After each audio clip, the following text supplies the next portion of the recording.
Кога ќе се спуштате по магистралниот пат низ падините на Пелистер, ќе го здогледате Ресен, а потоа и делот Преспанското езеро.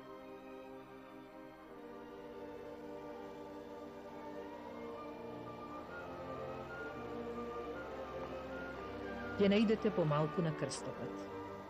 Десно е патот за Ресен, право се оди за Отешево преку село Царев двор. Под село Асамати, до самиот брег на Преспанското езеро, е малото црквиче посветено на Свети Архангел. Од зачуваниот запис, што се наоѓа во олтарниот простор, дознаваме дека црквичето е живописано во 1636 година. Тука се зачувани неколку композиции и одделно ликови на Свети Атанасий, Свети Василий, Свети Јован Златоуст и Свети Григорија. Тоа се архиереи, представници на божествената литургија. Зачувани се исто така и композициите на Благовештението со ликовите на Свети Архангел Гаврил и Света Богородица.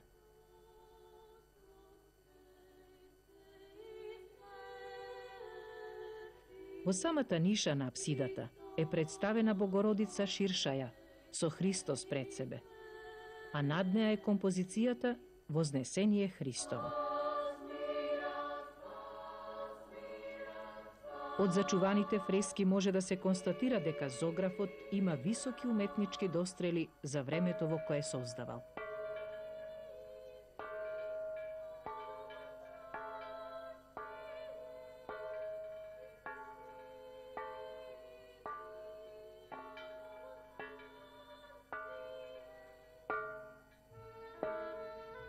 Ќе го напуштите рибарското село Асамати и ќе го продолжите патот на југ. Навргу ќе наидете на патоказна табла на која пишува село Курбиново.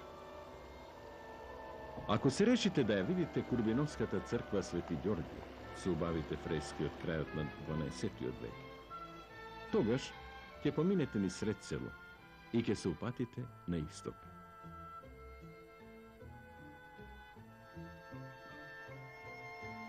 Ќе стигнете набргу до црквата Свети Ѓорѓи. Ако доаѓате прв пат, а многу сте слушали и сте читали за фреските во оваа црква, нејзиниот надворешен изглед нема да ве импресионира, затоа што е обична градба со покрив на две води, без купола и без декоративни фасади, како што ги граделе во овој период, како што е, на пример, Нерези кај Скопје.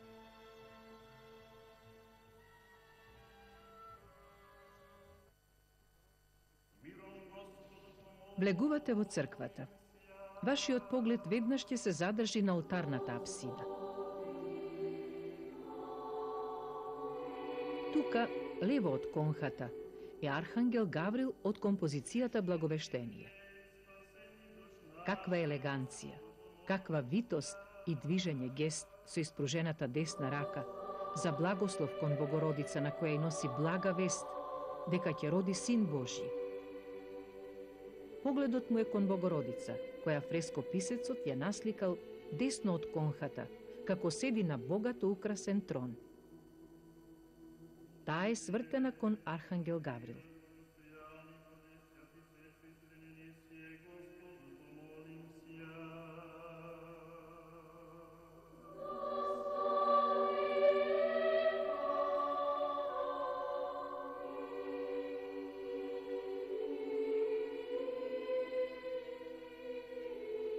Тука, во олтарниот простор на тимпанонот, е Вознесението Христово со 12 апостоли, поделени на две групи.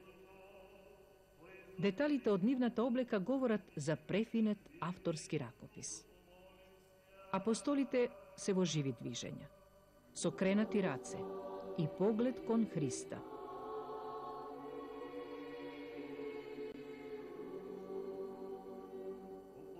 Тој се наоѓа над нив, представен во Мандорла, како се вознесува на небото по 40 дена од неговата смрт и воскресение.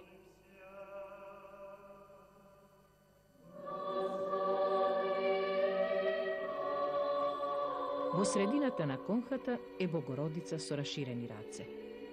Лево и десно од неа се архангелите Гаврил и Михаил.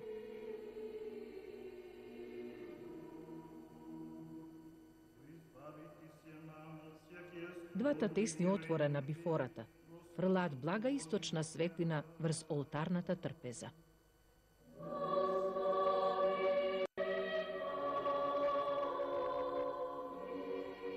Во Скитено ќе го задржите погледот и кон Марија и Елисавета насликани на јужниот зид на делот во олтарот.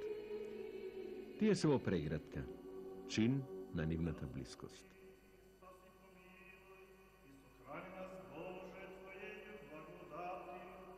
На просторот во наосот, исто така, на јужниот зид, е и рождество Христово со многу сцени, меѓу кои овчарот со крлукот и ведрото на рамо и овци. Погоре дете што свири на кавал. Сите одат да се поклонат пред новороденчето.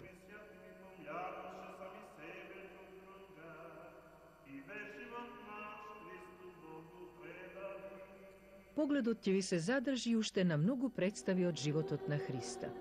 Неговото крштевање на реката Јордан од страна на Свети Јован Крстител. Влегувањето на Исус Христос на магаре во Ерусалим, со луѓе во портата. Деца качени на палмата пред зидините на Ерусалим. И другите две деца кои пред Христа постилаат алишта.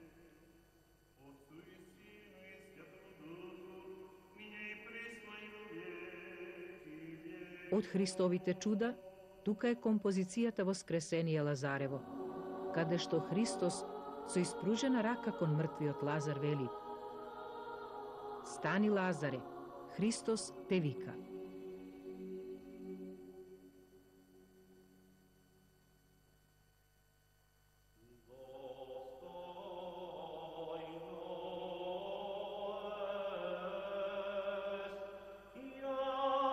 Пред излегување од црквата ќе ја догледате големата композиција Успение Богородично, со представата како лежи Богородица мртва на олтарот.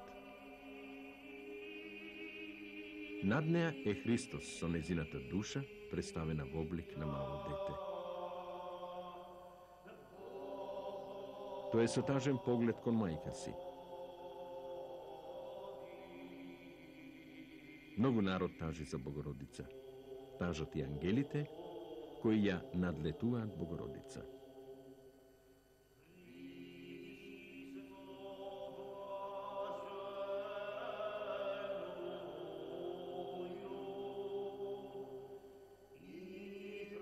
Ја напуштате црквата Свети Ѓорѓе од Курбиново со силни впечатоци за зографот што останал анонимен, но оставил големо и неповторливо уметничко дело, високо оценето во светската литература.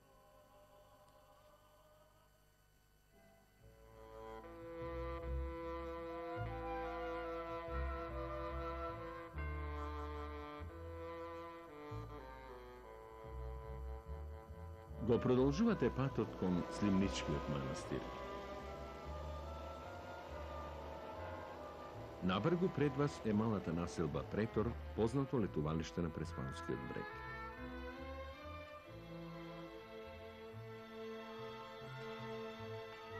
Вниманието ќе ви го сврти едно мало црквиче, што се наоѓа веднаш под патот. Неговата источна фасада ќе ви каже дека станува збор за стара црква, поради декорацијата со камен и тула.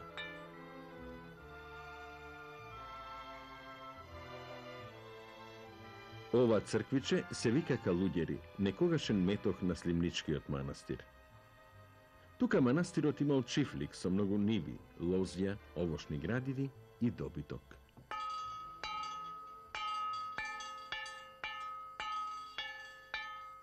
Во црквичето имаше видливи остатоци од фрески, а денес под руинираниот малтер веќе не се ни надзираат. На малиот иконостас можеше да се видат стари икони од 17 век, од кои една од нив, Свети Јован Крстител, беше застапена на изложбата во Париз во далечните 50 години.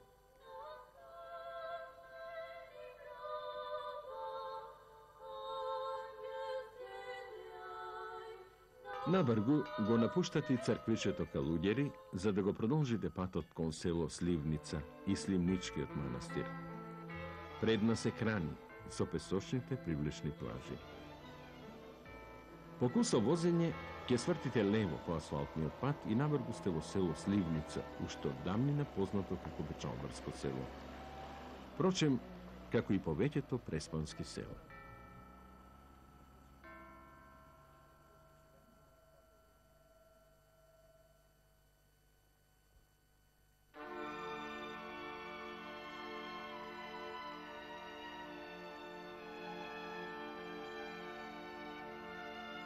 Тука во дворот на љубезните домаќини Нечовски земате малку здив, навраќајќи се накусо на минатото на Сливничкиот манастир и прелистувајќи ги патните белешки од 1933 година на прилепчанецот, патописец и љубител на старите цркви и манастири, Георги Трајчев. Тој и во неговата книга «Манастирите во Македонија» мощно импресивно ги бележи своите впечатоци. Недалеку од село Сливница, манастирот Света Богородица е придушен во густите дабови шуми. Патот над селото води крај бујната река, која стрмно се спушта од Пелистерските падини, минувајќи покрај самиот манастир, за да стигне распенета до езерскиот брег. Манастирските згради се незабележливи за окото на патникот. Тие се видливи само тогаш кога човек ќе стигне до нив. Конаците од сите 4 страни се оградени со високи ѕидови од камен. Во манастирот се влегува низ 2 големи и 2 мали порти. Големите се од западната и од јужната страна. На западната страна има обновена зграда од пред 30 години од тогашниот игумен монах Гаврил. Таа има 8 одаи горе и чардак. На северната и на источната страна има конаци со одаи, чардаци, оџаци и со визби, а долу со ѕидана печка и јахар. Јужно има 2 големи чардака со недовршени одаи, а долу маѓерница, кујна, со огромен камин и лажици, црпалки, зимник со големи бочви, кои собираат до 100 товари грозје. Со покупнината на манастирот можат да се послужат над 100 души. Пишува Георги Трајчев и продолжува. Недвижниот имот исто така не бил мал. Манастирот имал голем број ниви, ливади и лозја во околните села. Во село Претор имало чифлик при метох од Калуѓери со лозја за 60 товари грозје и со ливади до 30 коли сено. Исто како и во селата Сливница, Курбиново и Цапари.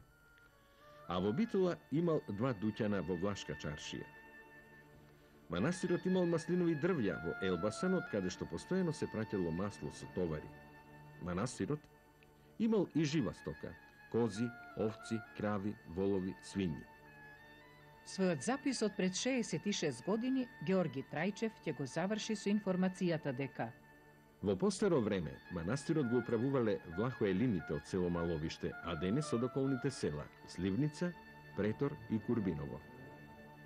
Манастирот бил еден од најбогатите во тој крај, но подосна бил ограбуван, опустошен и напуштен. Кога во 50-тите години го посетивме Сливничкиот манастир, ќе ви раскаже пак еден од вашите сопатници.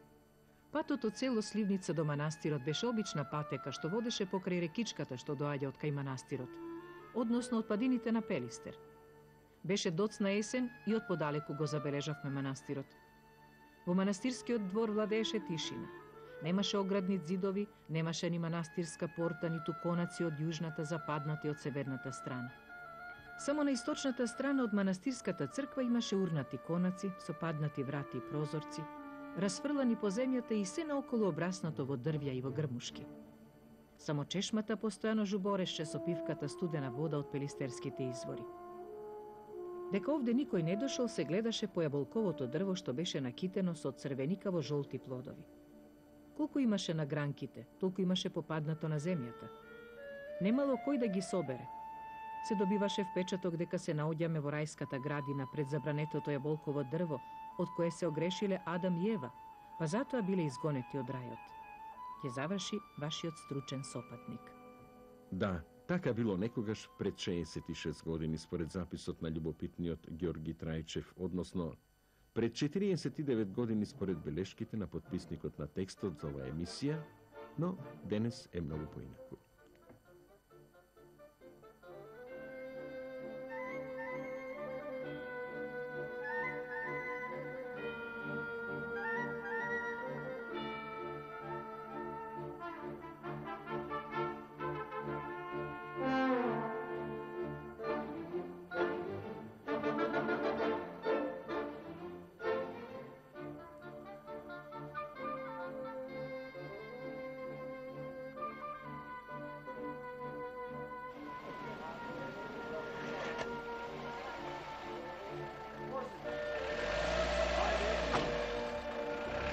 Од села Сливница до манастирот Сливнички води нов криволес пат низ дабова шума, погоден за возила.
Кога ќе стигнете пред манастирскиот комплекс, ќе ви се отвори двокрилната железна манастирска порта, над која пишува Света Богородица. Поставена е на јужната страна на манастирот, како главен влез во манастирскиот двор. Веднаш ќе ги забележите новоизградените оградни ѕидови што го обиколуваат манастирот. Нема старите конаци, а обновени се само оние на источната страна. Тие се со многу одаи опремени за удобен престој.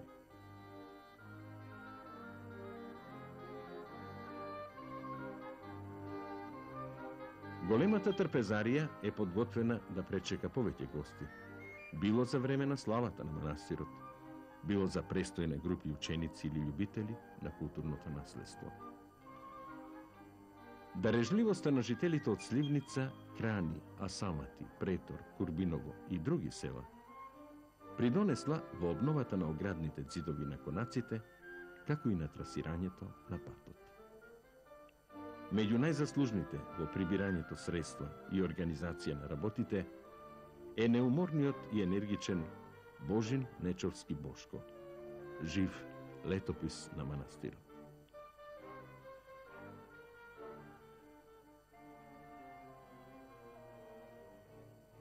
Во манастирскиот двор, од чешмата, со векови наназад, постојано тече пивка планинска вода.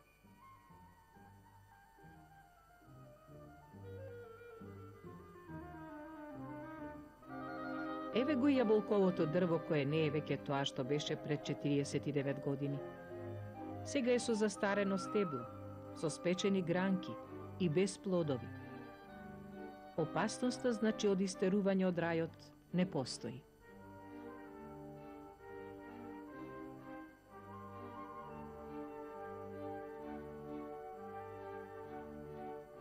Тука, среде манастирскиот комплекс, е црквата посветена на Света Богородица, со доградена припрата на западната страна и со затворен трем, над кој се виши камбанаријата.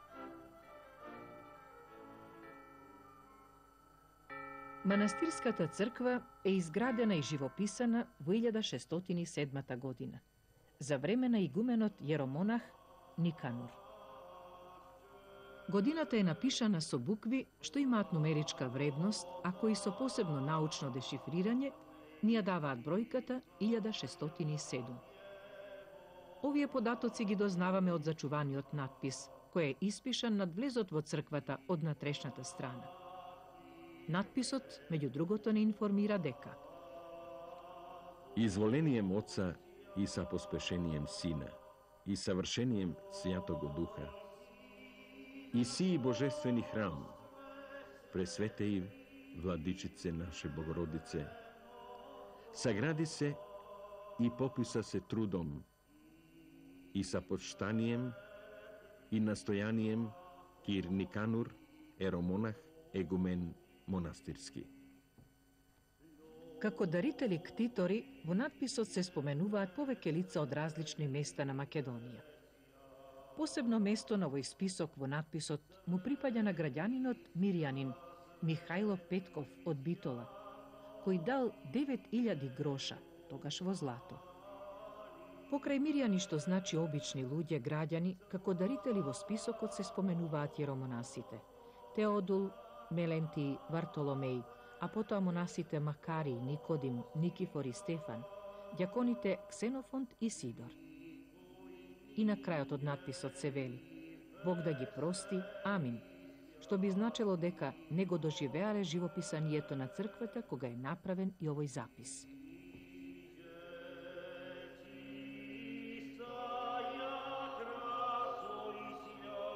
Интересно е да споменеме дека во олтарниот простор на северниот зид по нарачка на главниот дарител и ктитор Михајло Петков е насликан портретот на Купен, син на Михајло Петков и на Стојна од Битола, кои повторно се споменуваат за ктитори во надписот што е испишан кај нивниот млад син Купен.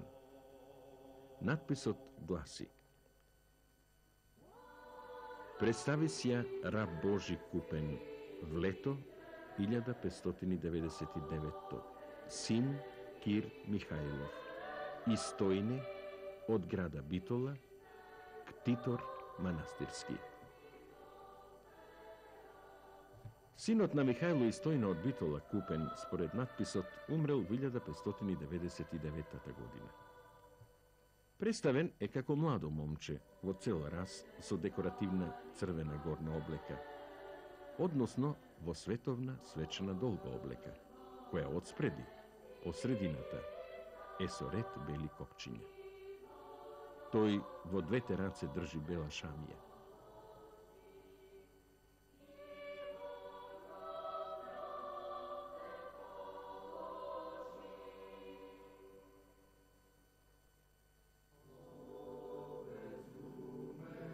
Фреските во олтарот се сликани повеќе во становената шема од претходните векови.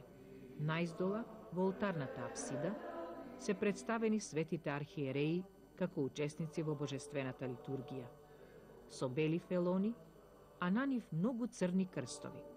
Тоа се свети Атанаси и свети Василий од едната, а свети Јован Златоуст и свети Григорий од другата страна на конхата. Над нив е монументалниот лик на Света Богородица со малиот Христос пред неа.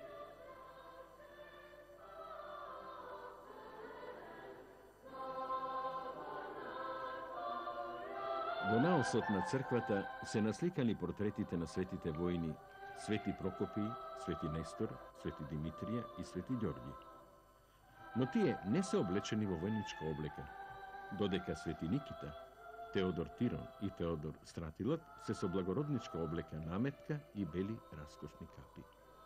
Тие в раце држат жезл.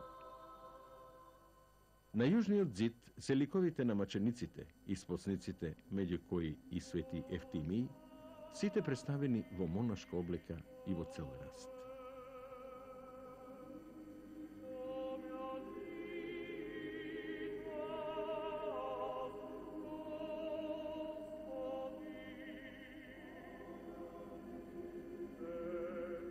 Видно место во наосот на црквата заземаат представите на Свети Петар и Павле, Христовите апостоли, живописани еден спроти друг меѓу две слепи ниши. Апостол Петар е на јужната, а апостол Павле на северната страна од наосот. На западниот зид е фреската на Архангел Михаил со меч во десната рака, со панцир.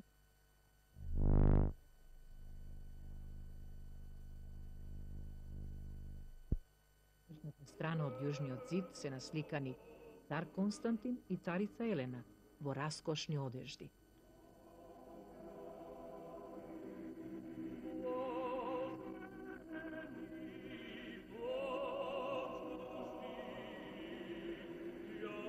Фреските во наосот на црквата го илустрираат со повеќе сцени и композиции животот на Богородица и на Исус Христос.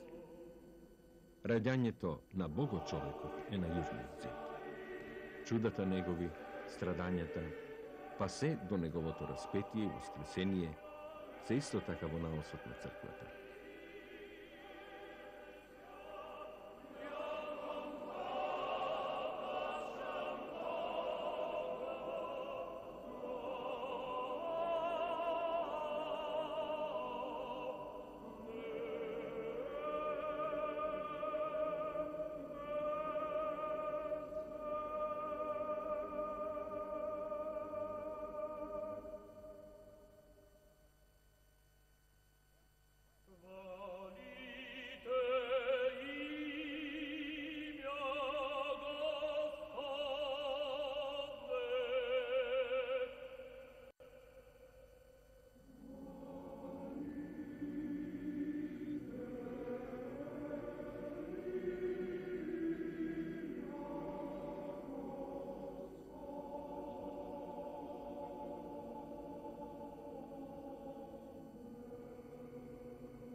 Во црквата значајно место му припаѓа и на стариот иконостас, кој од времето кога таа била изградена и осликана, а тоа е почетокот на 17 век. На иконостасот се поставени престолните икони на Света Богородица од левата страна од царските двери, а на десната е иконата на Исус Христос. Видно место заземаат царските двери што се изработени во плитка резба, и тие му припаѓаат на истиот период.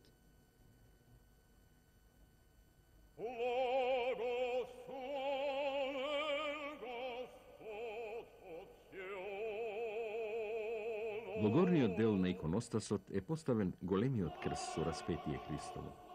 Крстот е изработен во резба и е сличен на крстовите што биле работени кон крајот на 16-тиот и почетокот на 17-тиот век. Со сите карактеристики за тоа време, како што се, например, крстовите од Полошкиот манастир Свети Ѓорги Тиквешко, од Топличкиот манастир Свети Никола, од Слепчанскиот манастир Свети Јован Крстител, од црквата во село Ореовец Кичевско и од црквата Свети Ѓорги Победоносец во село Рајчица Дебарско.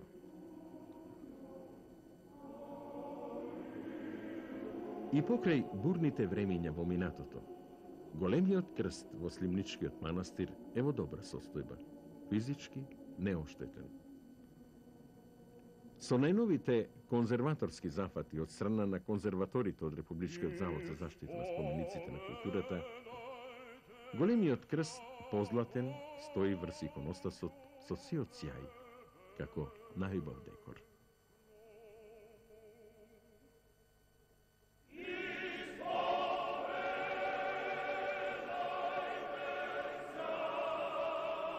Во 1612 година, по 7 години откако била изградена и живописана манастирската црква, на нејзината западна страна е доградена припрата. За ова доградување и осликување на внатрешните ѕидови е зачуван надпис, во кој се содржани податоците. Согради се в лето 1612, а владичествуваше тогда Кир Матеи.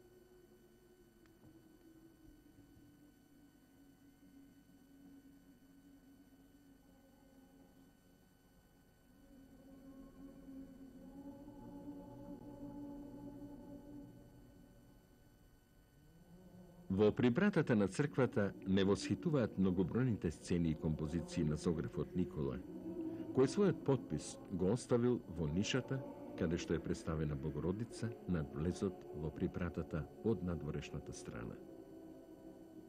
Зографот во припратата го раскажал животот на Богородица, односно ги осликал песните посветени на Богородица. Тие химни се содржани и испеани во повеќе икоси и кондаци на Богородичиниот акатист.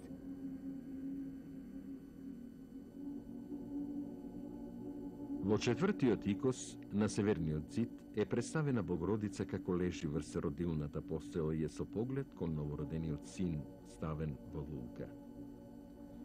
Тука е и Јосиф, групата ангели и моментот кога го бањаат малиот Христос. Над него лебди ангел, што му се јавува на овчарот, носејќи ја веста дека се родил Синот Божиј.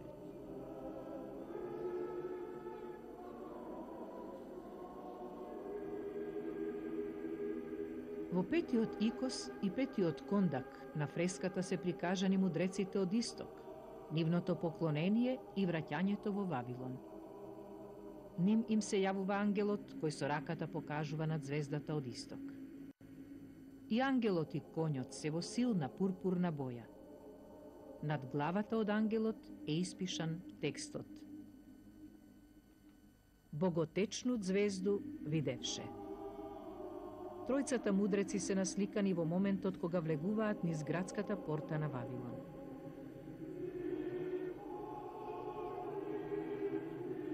Бегството Мариино во Египет е содржано во шестиот икос. Богородица е со малиот Христос јавната на Магаре, а во рацете пред себе го држи Христа.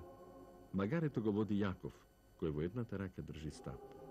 Одзади оди Јосиф.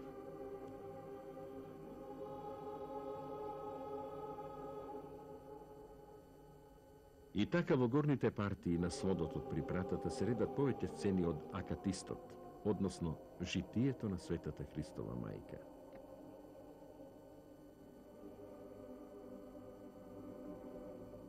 Покрај акатистот во припратата на црквата видно место зазема композицијата на светите седмочисленици. Светите седмочисленици се насликани фронтално, во цел раст и наредени еден до друг, за разлика од повеќе места каде што се групирани. Овде во Сливничкиот манастир се наредени Ангелари, Горазд, Климент, Кирил и Методи, Наум, Сава и други. Едни од нив се со архиерејска горна наметка, а други со монашка.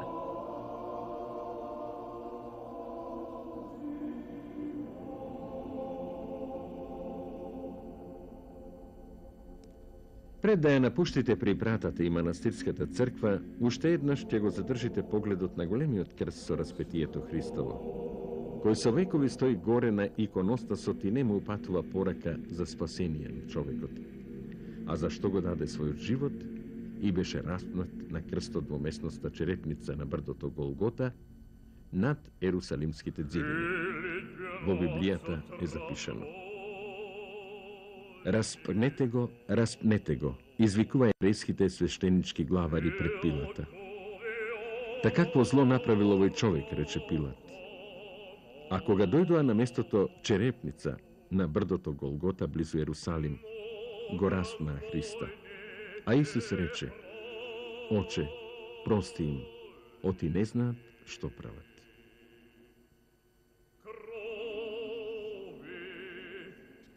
Вашето љубопитство би го привлекле и старите манастирски книги, но нив нема да ги најдете.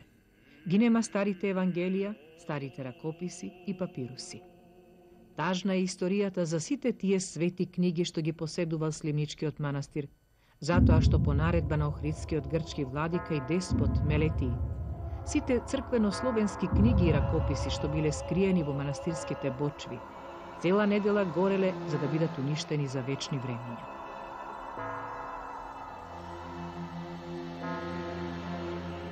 На излегувањето од црквата и припратата ќе се најдете во затворениот трем. На источниот зид од тремот, на поранешна фасада на припратата, се наоѓаат фрески од 1612 година. Време кога била зографисана припратата. а од истиот Зограф Никола, кој го оставил својот подпис кај ликот на Света Богородица над влезот. На овој источен зид од Тремот ќе видите големата композиција на Страшниот суд или второ пришествие Христово на земјата.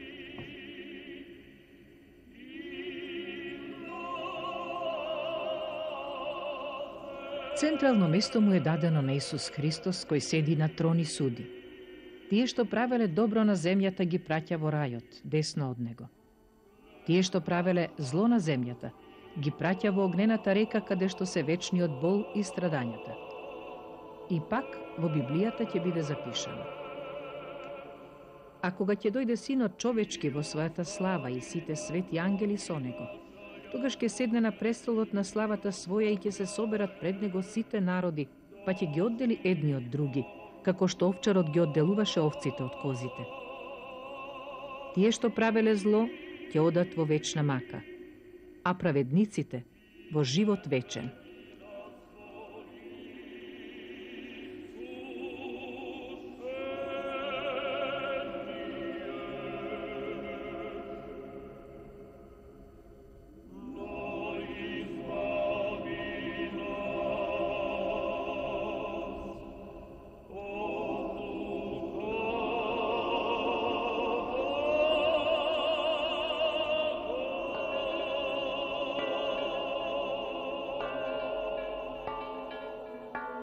Напуштајќи го манастирскиот комплекс со силните впечатоци од се што видел, посетителот помислува повторно да дојде. Се враќате по шумовитиот пат и се наоѓате на селото Сливница. Застанувате за миг на височинката на селото и ја гледате езерската ширина Преспанското езеро. Среде езерото, како букет, стои островот Голем град. Овде, во оваа убавина, се споиле Божиот дар и дарот на природата. И не случајно. Ете лево, во далечината на езерото, е мала преспа, каде што македонскиот цар Самуил го изградил својот царски дворец и посакал тука да биде погребан. Долу е селото Сливница, а десно од него новоизградена црква на која сите селани се радуваат. Потаму е Крани со најубавите песочни плажи на Преспанското езеро. Од другата страна на езерото се Стење и Отешево, а понатаму и село Пустец, откаде што биле Михајло Петков и еромонахот Никанор, ктитори кои дале голема помош за изградба на манастирската црква во 1607 година и се запишани во веќе споменатиот надпис во црквата. Над езерото од западната страна се издига планината Галичица, која ги одвојува двете езера, Преспанското и Охридското. Денот веќе одминува, а сонцето заоѓа зад високите гребени на Галичица.